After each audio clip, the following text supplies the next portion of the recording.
Gré Faustin, le président du syndicat national des fournisseurs d'État du Côte d'Ivoire.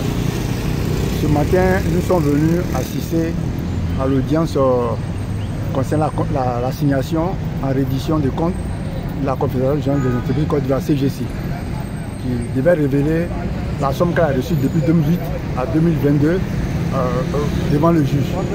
Pour cette raison que nous sommes venus. L'audience a été encore renvoyée sur la demande de deux cabinets. La Confédération générale des entreprises Côte d'Ivoire, CGC, a été renvoyée au 15 juin pour une cinquième fois. Et nous, le SINAFESI, comme nous l'avons dit, nous respectons la justice ivoirienne. Nous savons que la justice ivoirienne, au moins opportun, saura discerner et apprécier la justesse de l'assignation en révision de comptes. Nous faisons confiance, nous respectons la justice ivoirienne. Nous sommes confiants. Nous demandons à tous les fournisseurs de la Côte d'Ivoire, au président de délégation, d'être confiants, de rester à l'écoute du syndicat national de Côte d'Ivoire, SINAFESI. Et nous profitons pour lancer un appel au président de la République Côte d'Ivoire, le chef d'État, son Excellence, M. Alassane Ouattara. Vous voyez, il y a des fournisseurs qui ont des difficultés, qui sont malades. Les trésoreries, les pays, les agences comptables, les régies Côte d'Ivoire ne sont pas approvisionnés en argent par l'agence comptable centrale du Trésor dirigée par M. Koubé Ali Kader. Et les fournisseurs de la Côte d'Ivoire ne sont pas payés, les factures ne sont pas payées. Et cet homme nargue les fournisseurs en disant vous parlez, mais je suis toujours à mon poste.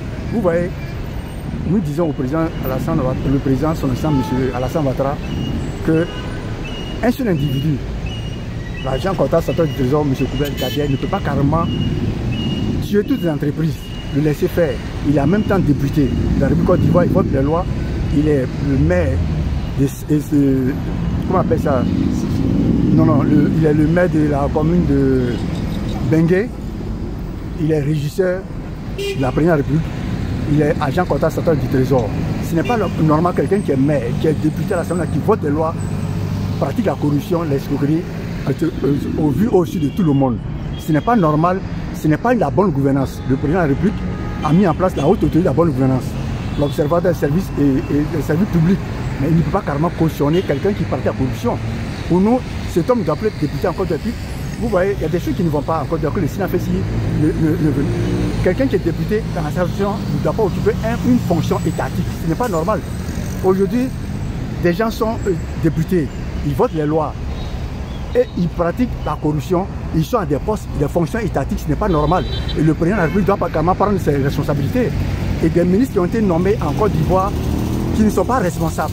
Des gens qui sont à des postes de responsabilité qui ne sont pas des responsables. Vous partez là-bas, dit non, c'est le président de la République. Et les gens font en sorte que le SINAFESI, vous voyez, on nous dit toujours, on dit aux fournisseurs de la Côte d'Ivoire, si vous faites ça, le gouvernement du président Alassane Ouattara, lui, il ne connaît pas où.